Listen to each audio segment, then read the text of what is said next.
এই দুনিয়া ছেড়ে আমিও যাব, আপনিও যাবেন। আজকের এই দেখাও শেষ দেখা হতে পারে।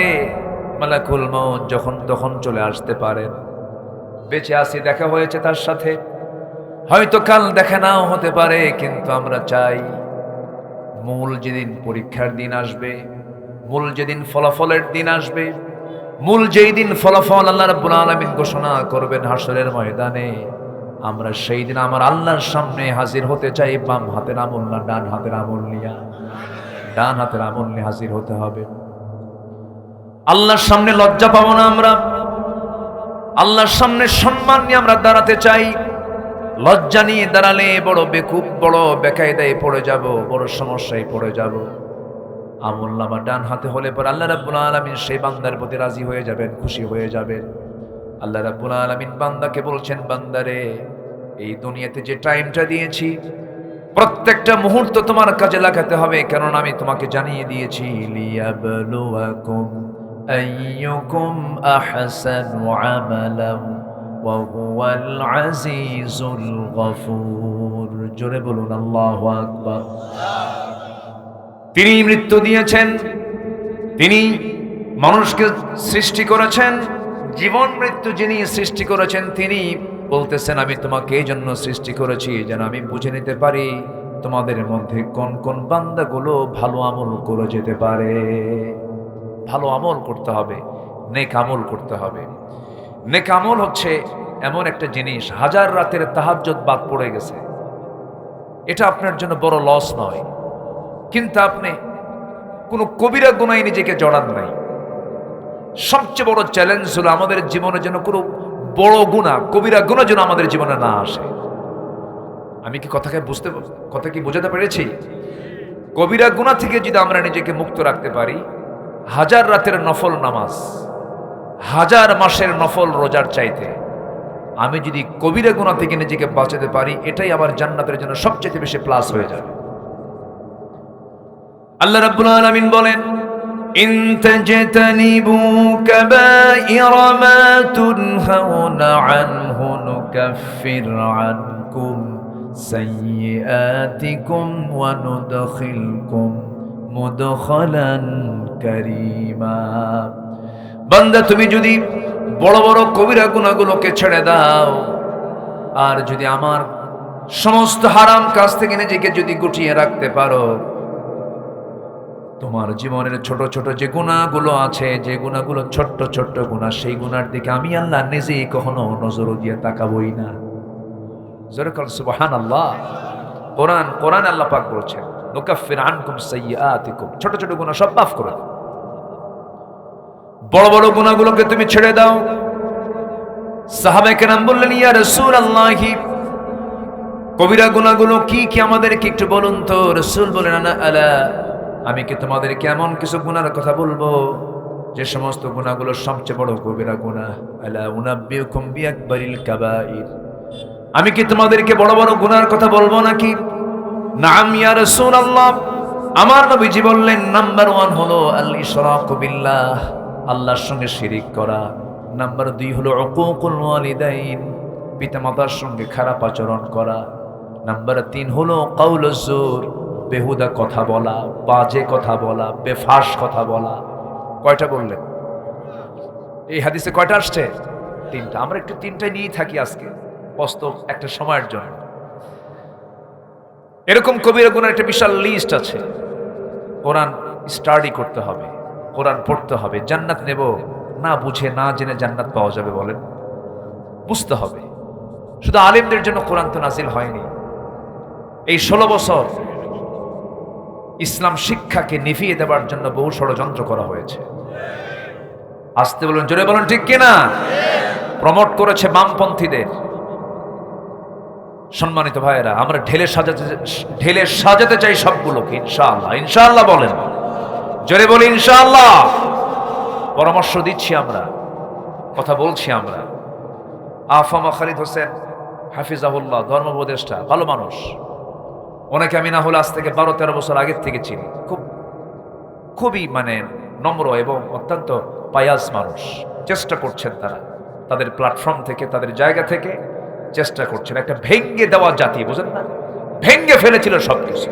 এটাকে গোছানো তো 2-3 মাসে সম্ভব না, যে সময় লাগবে। জোরে বলি ইনশাআল্লাহ, জোরে বলি ইনশাআল্লাহ। বছরের শুরুতে শিক্ষকদের শিখালো কি হাঁসের ডাক, প্যাক প্যাক শিখালো না মাঝখানে, কি কি কি যে আলোচনা করলো আল্লাহ জানে। সম্মানিত ভাইয়েরা, সম্মানিত বন্ধুগণ, 1 নম্বর হচ্ছে শিরিক করা। কার সাথে? শিরিক করা যাবে? শিরিক করলে কোথায় যেতে হবে? বলেন কোথায় যেতে হবে? আল্লাহ এক জায়গায় ক্লিয়ার করে বলেছেন, ওমাই ইউশরিক বিল্লাহ ফাকাদ হারামাল্লাহু আলাইহিল জান্নাহ। যে ব্যক্তি শিরিক করবে তার জন্য জান্নাতটা বাজেয়াপ্ত হয়ে যাবে, জান্নাত পাবেই না সে। তাহলে তার নামাজ পড়ে লাভ আছে, রোজা রেখে লাভ আছে, হজ করে লাভ আছে, যাকাত দিয়ে লাভ আছে? শিরিকটা কি? যে শিরিকটা করলে পরে তার জন্য জান্নাত হারাম হয়। শিরকের বিশাল লম্বা ব্যাখ্যা আছে। এক কথায়, আল্লাহর জায়গায় যদি অন্য কাউকে হাজির করে, আল্লাহর জায়গায় যদি অন্য কাউকে হাজির করে, এটা হচ্ছে সবচেয়ে বড় শিরিক। শিরিকের অনেকগুলো ক্লাস আছে। বিশ্বাসগত শিরিক আছে, কর্মগত শিরিক আছে। যেরকম আমাদের দেশে কিছু কথা প্রচলন আছে, মঙ্গলবারে বিয়ে হওয়া যাবে না, সকালবেলা বাকি দেওয়া যাবে না, বিয়ের দিন বৃষ্টি হলে সারা জীবন ওর চোখের পানি ফুরাবে না। দেখছেন ফতুয়াগুলো, দেখছেন? এগুলো বিশ্বাস করলে এর মধ্যে শিরিক আছে না নাই বলেন তো? আছে। কোন মাজার দেখলে পরে কিছু লোকের মাথা এমনি নিচু হয়ে যায়, আছে কিনা বলেন? নেতা দেখলে মাথা নিচু হয়ে যায়, অসম্ভব ব্যাপার। এই মস্তক পৃথিবীর কারোর সামনে নত করা যাবে? যাবে? আমার রাসূল ইচ্ছা করলে তিনি নিতে পারতেন, বরং আমার নবীজি তার সামনে কেউ মাথা নত করেছে অথবা কেউ মাথা নত করতে চেয়েছে, রাসূল সঙ্গে সঙ্গে প্রতিবাদ করেছে। ছোট্ট ঘটনা মনে পড়লো আমার, তায়েফের ময়দানে আমার রাসূল দাওয়াত দিতে গিয়ে এরকম ফুল পেয়েছেন না পাথর পেয়েছেন? পাথর। মার খেয়ে রাসূল পড়ে থাকলেন তায়েফে, রক্তাক্ত অবস্থা, 3টা দিন 3টা রাত খাবারও নাই। মক্কায় আবু জেহেল তো দলীয় নিবন্ধন বাতিল করে ফেলছে, করে নাই? 16 বছরের দলীয় নিবন্ধন বাতিল করে নাই? করেছে। আমার রাসূল বের হতে পারেন না। আমার নবীজি তায়েফে গিয়ে মার খেয়ে সেন্সলেস হয়ে পড়ে থাকলেন, নবীর পাশে কেউ নাই। জিবরিল আমিন এসে বলছে, ইয়া রাসূলুল্লাহ, ফেরেশতারা কাঁদে, আল্লাহ অস্থির হয়ে গেছেন, আপনি যা বলবেন তাই হবে, আমি কি এদেরকে চাপা দিয়ে শেষ করে দেব? রাসূল বলেন, জিবরাইল, আমি এমন দোয়া করব না, ওরা বোঝে নাই, আমি ওদেরকে মাফ করে দিলাম। আমার নবীজি সেই জায়গা থেকে আস্তে করে বের হলেন। বের হয়ে সামনের দিকে যেতে যেতে আর পারলেন না, রক্তাক্ত অবস্থা, মাথা রক্ত গড়ে গড়ে, পায়ের তলার সঙ্গে জুতার তলার জমাট বেঁধে গেছে, টেনে টেনে খুলতে পারেন না। নবীজির সামনের দিকে গিয়ে আর পারলেন না, রক্তের শূন্যতায় ভুগেছেন রাসূল। সামনে একটা আঙ্গুর বাগান পেলেন, আঙ্গুর বাগানের ভিতরে ঢুকে গিয়ে চিত হয়ে পড়ে থাকলেন।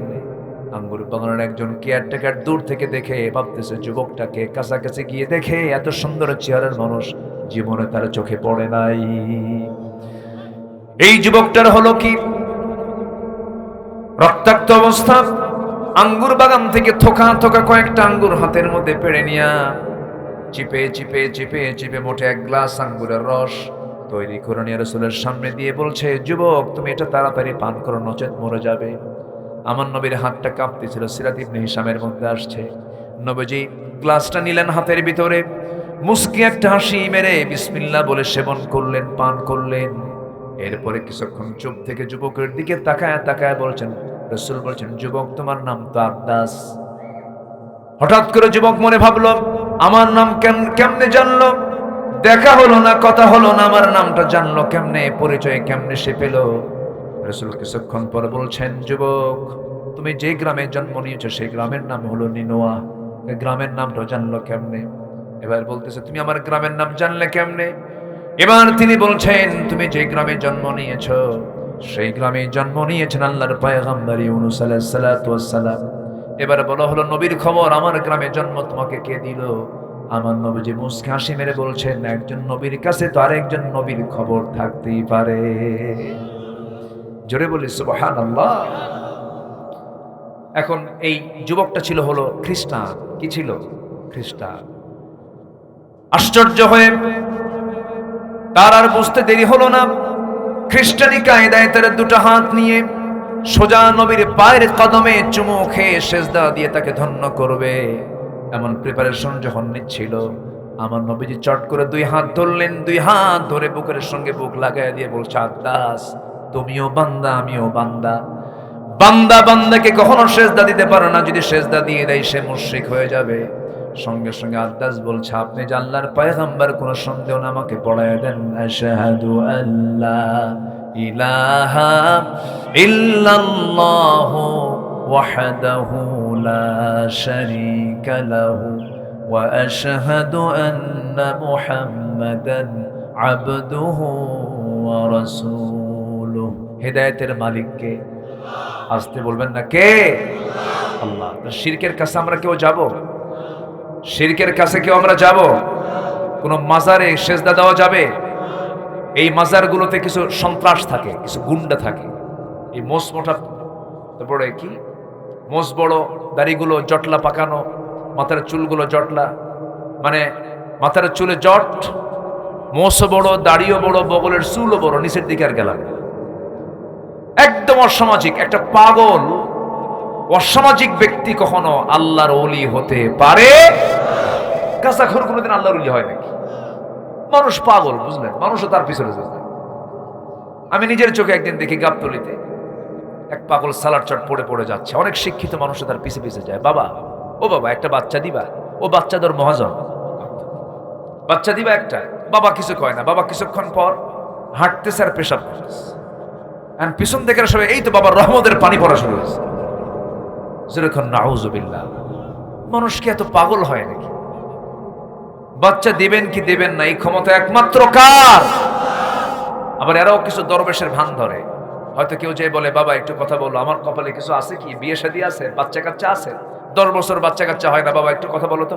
চুপ মেরে থাকে, 10 মিনিট চুপ থাকার পরে কিছুক্ষণ যা, কি কথা কি বুঝতেছেন? কিচ্ছু না, 1.5 হাত লাঠির পিটন দরকার ওর কপালে। আসতে কোন কেন, জোরে কোন, ঠিক কিনা? বাচ্চা দিবেন কে? সব সেজদায় পাবো, সব কোথায় পাবো আমরা? কাকে সেজদা দিয়ে পাবো? হ্যাঁ, আমার নবীজি গায়েব জানতেন না, আর এরা গায়েব জানে। আমার নবীজির স্ত্রী আম্মা জান আয়েশাকে নিয়ে যখন সতীত্বের প্রশ্ন করে তোলা হয়েছে, যার ইতিহাস তো খবর সবারই কম বেশি জানা আছে, সতীত্বের প্রশ্ন তোলা হয়েছিল, গোটা মদিনার মুনাফিকেরা একদম ব্রেকিং নিউজ করেছিল, আম্মা জান আয়েশার চরিত্র নষ্ট হয়ে গেছে। আমার রাসূল শুনে বললেন, আয়েশা কি যেন কথা আমার কানে আসতেছে, গোটা মদিনার হট টক এটা, টপ টক এটা, তোমার এই মুহূর্তে আমার ঘরে থাকা যাবে না, তুমি তোমার বাবার বাড়ি চলে যাও। রাসূল যদি গায়েব জানতেন, বলতেন, আয়েশা তুমি থাকো, আমি জানি তোমার কিচ্ছু হয় না। কি কথা ক্লিয়ার? কথা ক্লিয়ার? আর আমার দেশের কিছু দরবারের বাবারা গায়েব জানে, একদম 1.5 হাত লাঠি দিয়ে পিটাইয়া সোজা করবেন এগুলোকে।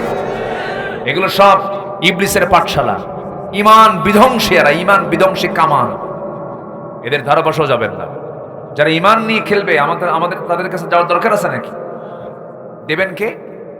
ওয়াইদাস্তাইনতা ফাস্তাইন বিল্লাহ। যদি চাইতে হয় আল্লাহর কাছে আমরা যাবো। কার কাছে যাবো আমরা? আল্লাহর কাছে যাবো। নামাজ পড়বো কয় ওয়াক্ত? আসতে বলবেন না, কয় ওয়াক্ত? নাম্বার 2 হলো উকুকুল ওয়ালিদাইন, পিতামাতার সঙ্গে সুন্দর আচরণ করা। এই শিক্ষাগুলো আপনি কোথাও পাবেন না, শুধু পাবেন কোরআনে। কোথায় পাবেন বলেন? পৃথিবীর কোথাও শান্তি নেই ভাই। কে বলেছে স্বপ্নের দেশ আমেরিকা? বাপ মাদের কোনো সম্মান নাই সেই দেশে, বাপগুলোকে বৃদ্ধাশ্রমে রেখে আসে, মানসিক রোগের হার বেশি, পাগলা বেশি। কে বলেছে সুখ সেখানে? পৃথিবীর সমস্ত সুখ যদি খুঁজে পেতে চান, একমাত্র ইসলাম, ইসলাম, ইসলাম ছাড়া কোথাও শান্তি পাবেন না, কোথাও পাবেন না। জিওএইচএস, বারিধারা, গুলশান, ধানমন্ডির বাসিন্দারা সুখী। কে বলেছে সুখী? আমি একটা মসজিদের জুমার খুতবা দেই, অনেক এলিয়ট সানি আমার পেছনে নামাজ পড়েন, চোখের পানি ফেলে ফেলে বাপরা কান্দে আর বলে, হুজুর সন্তানগুলোকে বড় বড় মানুষ বানিয়েছে, কিন্তু মানুষের মতো মানুষ বানাতে পারেনি। যদি আলেম বানাতে পারতাম, যদি হাফেজ বানাতে পারতাম, আজকে আমাদের অবস্থা এমন হতো না।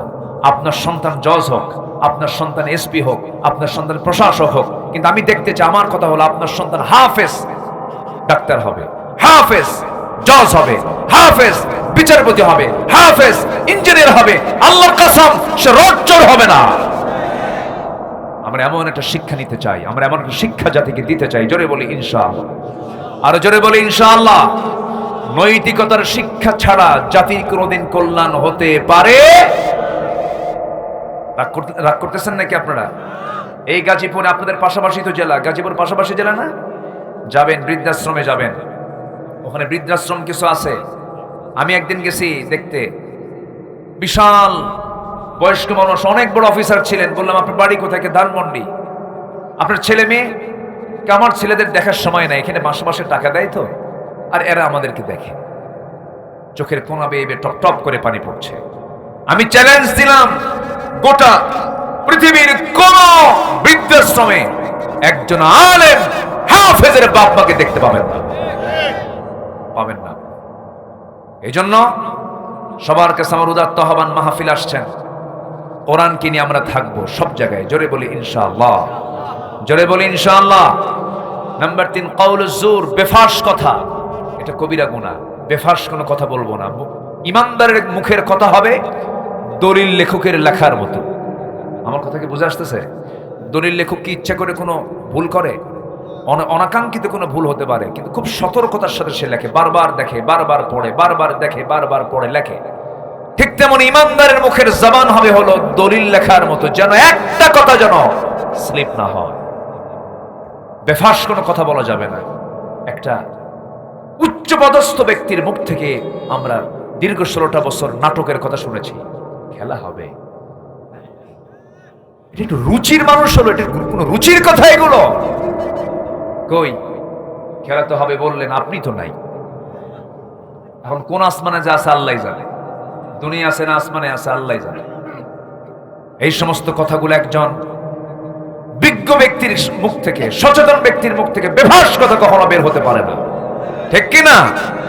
এগুলো হচ্ছে কবিরা গুনাহ। কি গুনাহ বলেন তো? কবিরা গুনাহ। এগুলোর ধারে পাশে আমরা যাব না। জোরে বলি ইনশাআল্লাহ। মানুষ ভালো হবে একমাত্র কোরআন দিয়ে। কি দিয়ে ভালো হবে বলেন? বাড়িতে লেগেছে আগুন, নিভানোর জন্য কি দরকার? পানির দরকার। পানি ছাড়া আগুন নিভবে না। একজন যাচ্ছিল ওই বাড়ির পাশে দিয়ে, পুরনো বাড়ির পাশে দিয়ে যাচ্ছে, আগুন ধরে যাওয়া লাগানো বাড়ির পাশে দিয়ে যাচ্ছে একজন, 1 ড্রাম ডিজেল নিয়ে। তো বাড়িওয়ালা বলছে, যার কাছে যা কিছু আছে তা নিয়ে আমারে বাঁচাও, তাড়াতাড়ি আসো। এ কইছে কি বিসমিল্লাহ কয়ে 1 ড্রাম ডিজেল দিছে ঢেলে আগুনে। আগুন কি কমবে না বাড়বে? ওই জায়গায় বিসমিল্লাহ কোনো কাম হবে? তুমি নিশ্চয় পেট্রোল, আগুন তো ধরবে এখানে। এরপর আরেকজন যাচ্ছে 1 ভ্যান ভর্তি লাকড়ি খড়ি নিয়ে। বলেন তো, লাকড়ি খড়ি যদি আগুনে দেওয়া হয়, আগুন কি কমবে না বাড়বে? চলতেই থাকবে।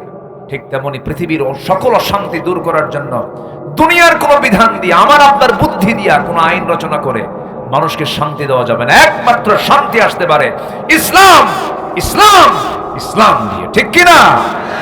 যে ইসলাম, ইসলাম তিনিই দিয়েছেন যিনি সূর্য সৃষ্টি করেছেন। ইসলাম তিনিই দিয়েছেন যিনি আকাশ বানিয়েছেন। ইসলাম তিনিই দিয়েছেন যিনি 7 সমুদ্র বানিয়েছেন। আল্লাহু আকবার। কষ্ট পাচ্ছেন নাকি? আমার নবীজি সচেতন মানুষ ছিলেন, নবুয়ত পাওয়ার আগেও সচেতন ছিলেন। হালফুল ফুজুল গঠন করেছিলেন।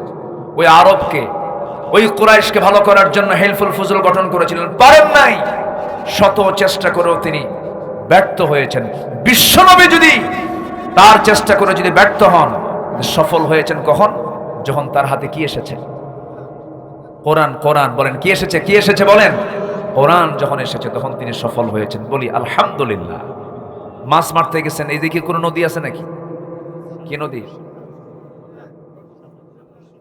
নরসুন্দা। নরসুন্দা। আর মরে গেছে না? মরেই তো যাবে। নাই তো, এই দেশে কোনো নদী নাই। এগুলো একটা চক্রান্ত। আমরা খুব ভালো প্রতিবেশী পাইছি তো। এমন প্রতিবেশী পাইছি, পৃথিবীতে হিংসুক জাতি যদি থাকে একটাই, ওরা, ঠিক কিনা? কত বড় একটা রাষ্ট্র, আর আমাদের সাথেও হিংসা করে। লজ্জা নাই তো ওদের? ওরা আমাদেরকে কি শিক্ষা দেবে? এ পর্যন্ত 47 থেকে নিয়ে 2024 সাল পর্যন্ত ওই ভারতের সাম্প্রদায়িক দাঙ্গা হয়েছে 14,000 বার। আমাদেরকে শিখান, বাবরি মসজিদ ভেঙে আমাদেরকে শিখান। আমরা মন্দির পাহারা দেই। আসতে কন কেন? আমরা হিন্দু ভাইদেরকে জামাই আদর করি, আমরা হিন্দু ভাইদেরকে সম্মান দিয়ে কথা বলি। কোন আদালতে বসলে, কোন বিচার মোকদ্দমায় বসলে আমরা হিন্দুর পক্ষ নিয়ে কথা বলি। আমরা চাই তাদেরকে সম্মানে রাখতে, কিন্তু আপনারা সেই সম্মান রাখতে পারেন নাই।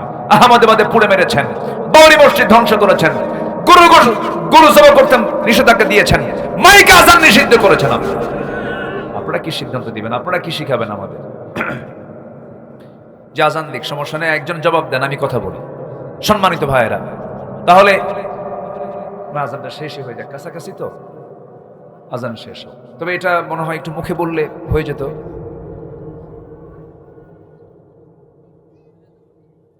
হ্যাঁ হ্যাঁ,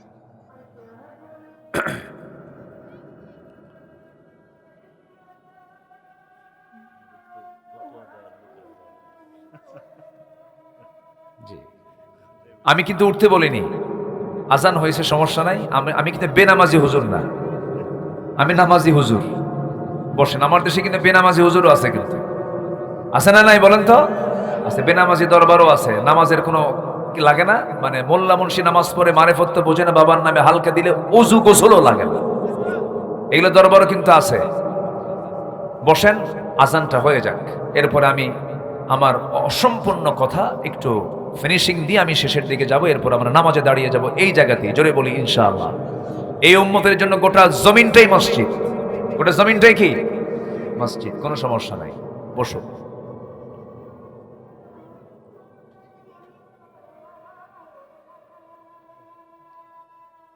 সাল্লাল্লাহু আলাইহি ওয়াসাল্লাম।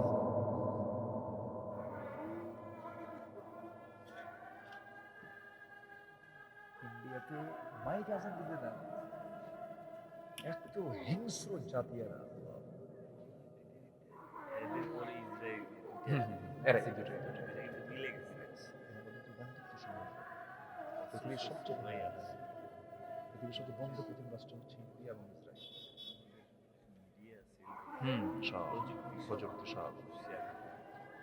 ভাইজান, আমি তো যেতে বলিনি, একটু বসো, আমরা আদবটা রক্ষা করি, আমরা আদবটা রক্ষা করি। জি, একটু বসুন। আপনি চলে গেলে মাহফিলটা ভেঙে যাবে, সৌন্দর্য নষ্ট হলে তো ইসলামের সৌন্দর্য এটা কেমন হলো না? এটা একটা ইসলামের সৌন্দর্য। তো বসেন, সবাই বসেন, আমরা একসঙ্গে শেষ করে আমরা দোয়ার দিকে যাব আস্তে আস্তে। একটু দেরি করি, আমরা দোয়াটা হয়ে গেলেই আমরা আলোচনার সেই জায়গা আবার ফিরে যাব ইনশাআল্লাহ।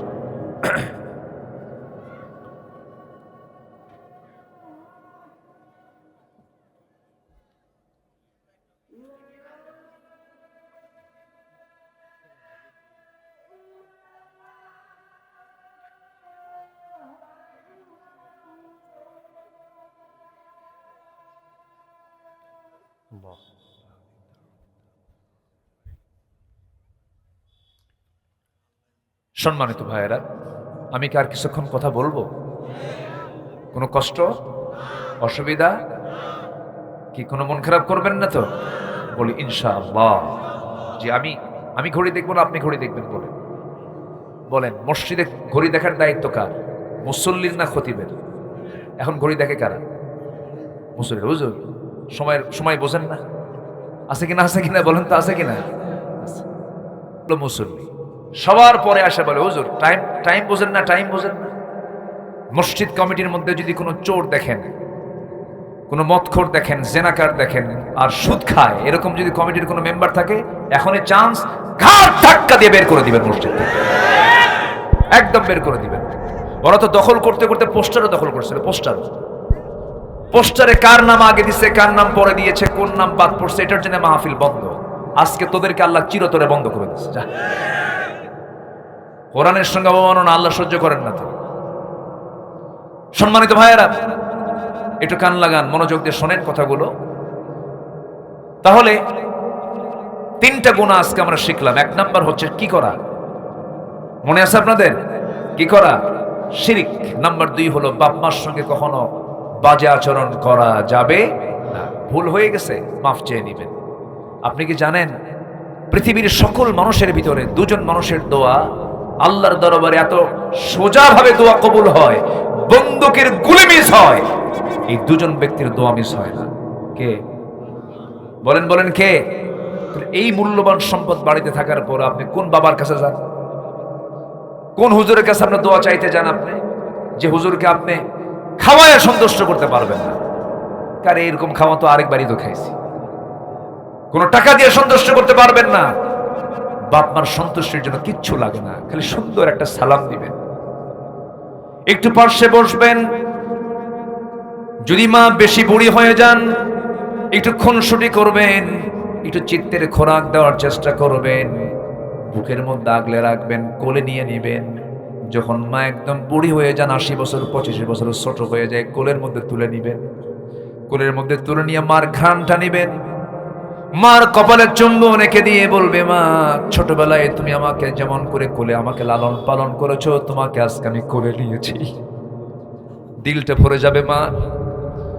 ওই বুড়া বয়সে মা গুলো শিশুর মতো হয়ে যান, বাপ শিশুর মতো হয়ে যান, বলে বাবা আমার জন্য বাদাম নিয়ে আয়, আমার জন্য সদা নিয়ে আয়। রাগ করা যাবে না, একটা বারের জন্য মনক্ষুণ্ণ হওয়া যাবে না। বাপ যা চাবে তাই নিয়ে এসে দিবেন, বাবার সামনে বসবেন, বাবার মুখ থেকে দোয়া নিবেন। ওই বুড়া বয়সে বাপ দেখবেন সেন্সলেস, বুদ্ধির ঘাটতির কারণে আপনার বিরুদ্ধে মানুষকে বলতে পারে, রাগারাগি করা যাবে না। বাবার বুদ্ধি খাটো হয়ে গেছে, এসে বলতে পারবেন না, বাবা তুমি আমার বিরুদ্ধে অমুক লোককে এই কথা কইছো, অমুক লোককে এই কথা বলেছো। বলুক বুড়া মানুষ, আস্তে করে পাশে বসে বাবার কাছ থেকে শুধু দোয়া নেবেন, বাবা আমার জন্য দোয়া করো। আল্লাহর কসম করে বলি, যদি কোনো পিতা মাতা তার সন্তানের জন্য যদি নেক যদি দোয়া করে থাকে, আল্লাহর দরবারে সেটা সরাসরি কবুল আর মঞ্জুর হয়ে যায়। জোরে বলি সুবহানাল্লাহ, আরো জোরে বলি সুবহানাল্লাহ। মাকে ভাত দেয় না, বাপকে ভাত দেয় না, অসংখ্য পরিবার আছে না নাই? নাটোরে, রাজশাহীর একটা অঞ্চল, নাটোর জেলার একটা মাহফিল আমার ছিল গুরুদাসপুরে। সেই মাহফিল আমি বসে আছি, মঞ্চে একটা বৃদ্ধা মার একটা চিঠি আমাকে দিয়েছেন, উনি অনেক যত্ন করে লিখেছেন, হাত কাঁপা কাঁপা হাতে, 72 বছর বয়স, লিখে বলতেছেন, হুজুর আমার বয়স 72 বছর, আমার একটা মেয়ে বিয়ে দিয়েছি, 3টা ছেলে, তারাও শিক্ষিত, তারা বিয়ে করেছে, তাদের ঘরগুলো আমার ঘরের চতুর্পাশে। এই 72 বছর বয়সে আমি আমার নিজের রান্না নিজে করে খাই, আর আমার 3 ছেলের ঘরে 3টা রান্না হয়, সে রান্নার গন্ধ এসে আমার নাকে ধাক্কা লাগে। হুজুর আমার জন্য একটু দোয়া করবেন, আর আমার সন্তানদের জন্য একটু দোয়া করবেন, আল্লাহ যেন সন্তানদেরকে সঠিক বুঝ দিয়ে দেয়।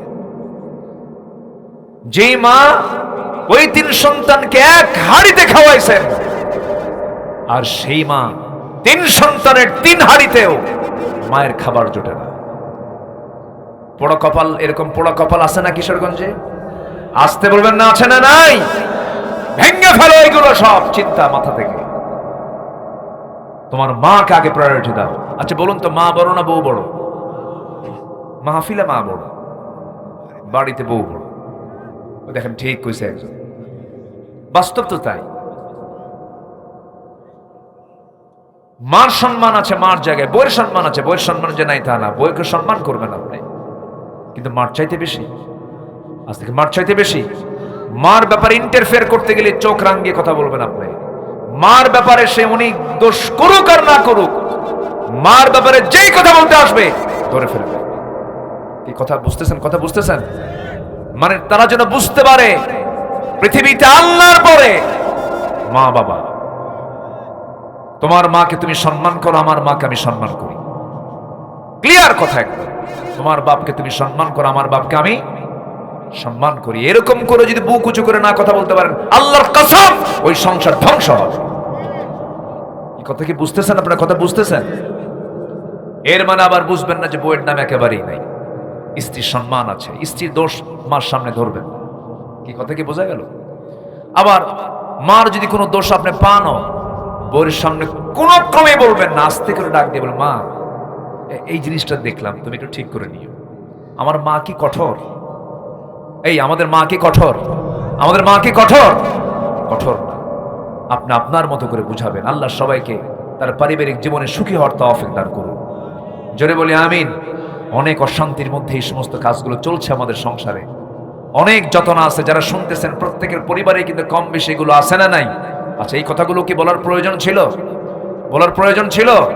সম্মানিত ভাইয়েরা, সম্মানিত বন্ধুগণ, আমার রাসূল কোন যুগে এসেছিলেন? যে যুগে একটা নারীর কোনো দামই ছিল না, সেই যুগে আমার রাসূল এসে সমাজটাকে কত সুন্দর করে সাজালেন। সেই সমাজ থেকে বের করে আনলেন যে সমাজের মানুষ নিজের মাকে বিয়ে করত, মাকে বিয়ে করত। বাপ তালাক দিয়ে ছেড়ে দিছে, সৎ মা ছেলে ওই মাকে বিয়ে করে নিয়ে চলে আসছে। চিন্তা করুন, মদ এত খেত, পানির চেয়ে মদ বেশি খেত ওরা। কাবা শরীফের সামনে ওরা উলঙ্গ হয়ে সব তোয়াফ করে। এত নোংরা একটা জাতিকে কি সভ্য করে গড়ে তুললেন। সেখান থেকে বের করলেন আবু বকর, ওমর, উসমান, আলী, তালহা, জুবায়ের, জাফর। এই জগৎধন্য ব্যক্তিদেরকে বের করে এনেছেন কোনো জাদুমন্ত্র দিয়ে নয়, একমাত্র কি দিয়া? কোরআন দিয়া, ইসলাম দিয়ে এনেছেন। এক সাহাবী ইসলাম কবুল করেছেন, চোখে পানি, খালি কান্দে। রাসূল বলেন, তুমি ইসলাম কবুল করে কি ভুল করছো নাকি? কেন? হুজুর ভুল করি নাই, কিন্তু কান্দি কেন? আমি একটা ভুল করেছি। রাসূল, যে ভুলই করো তোমার আল্লাহ তোমাকে মাফ করে দিয়েছেন। কেন? হুজুর আমার মনে একটা গুনাহ মাফ হয়নি। কেন? প্রত্যেক রাতে আমার এই কথাটা মনে হয়, আমার ঘুম হয় না। রাসূল বলেন, তুমি কি ভুল করছো বলো? হুজুর, নিজের হাতে নিজের মেয়েকে খুন করেছি। কেন? ওই সমাজের কারণে। মেয়ে সন্তানকে আমরা ভাগ্যের প্রতীক মনে করতাম না। কেমনে মারছো বলো তো? আমার নবীজি আমার কথা শুনতেন। তিনি তেমন নেতৃত্ব তার ছিল যে তিনি কথা শুনতেন সবার। কিছু কিছু নেতা আছে খালি কয়, বলার কোনো চান্স নাই, এরকম আছে না? আমার নবীজি তো সব দিকের মডেল ছিলেন, সব কথা বলার সুযোগ দিতেন, শুনতেন। এবং আমার নবীজি দীর্ঘ সময় চুপও থাকতেন, আর কথা বলতেন খুব কম, মেপে মেপে কথা বলতেন। যা বলতেন সেটা ছিল অনেকগুলো কথার সমষ্টি। আল্লাহু আকবার। আমার নবীজি বললেন, সাহাবী তুমি বলো কি করছো? হাঁটু গেড়ে দিয়ে সুন্দর চেহারার অধিকারী সেই সাহাবী খালি কাঁদতেছে, চক্ষু লাল হয়ে গেছে। রাসূল বলেন, বলো না তুমি কি করেছো? শুধু ফফাচ্ছেন, কান্নাকাটি করছেন। আমার নবীজি বলেন, তুমি কি করেছো বলো? হুজুর, বইয়ের পেটে বাচ্চা 6 মাস, বললাম যাও বাবার বাড়ি চলে যাও, সন্তান ডেলিভারি হওয়ার পরে আসো, ছেলে হলে নিয়ে আসবা, মেয়ে হলে জীবন্ত পুঁতে হত্যা করবা। আমি মেয়ের বাপ হতে চাই না। পাঠায় দিলাম। আমারও জানতে মেয়ে হলো, আমাকে বলা হলো মৃত। 6 বছর চলে গেছে। আমার বউটা অন্যের বাড়িতে সন্তানকে ধীরে ধীরে বড় করে 6 বছর যখন পূর্ণ হয়েছে, আমার চোখের সামনে কিন্তু ধরা পড়ে গেছে। আমি চট করে ধরে বউয়ের সামনে হাজির করলাম, দেখো তো আমার মতো নাক, আমার মতো চোখ, আমার মতো হাত, আমার মতো পা, কে এটা? সঙ্গে সঙ্গে বলে ফেলতেছে, স্বামী গো, সন্তানের তথ্য কতক্ষণ গোপন করব, বলার সাহস পাইনি, এটা আমাদের সন্তান। আমি অগ্নিশর্মা হয়ে গেলাম।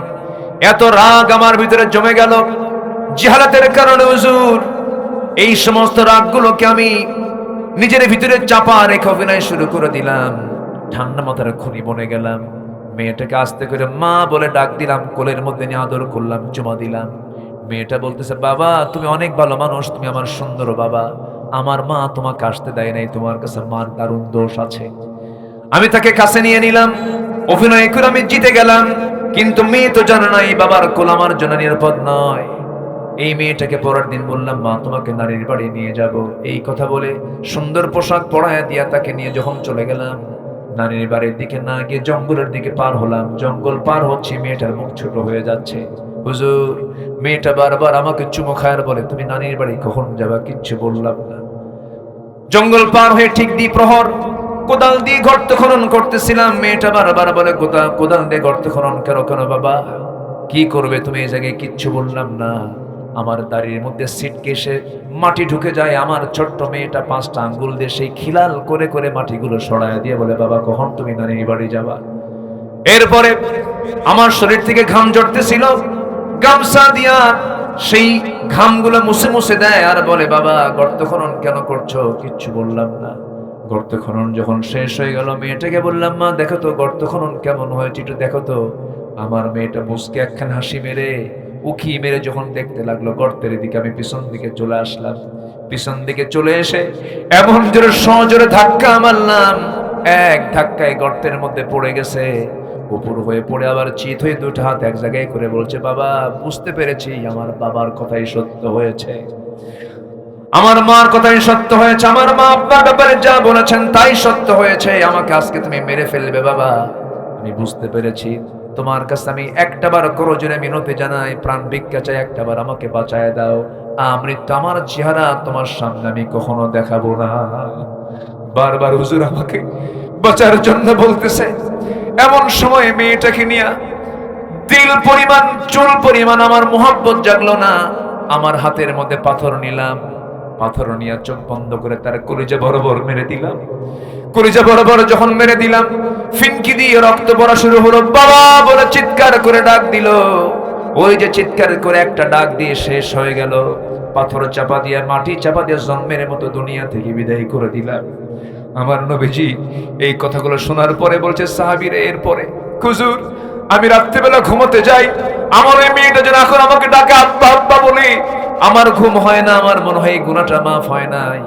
রাসূল বলছেন সাহাবীরে, শিরকিয়াতের কারণে, জিহালাতের কারণে, ওই সমাজের কারণে তুমি যেই বড় অপরাধটাও করেছো, ইসলাম আনার কারণে আল্লাহ রাব্বুল আলামিন এই গুনাহ তোমার জীবন থেকে সাফ করে দিয়েছে।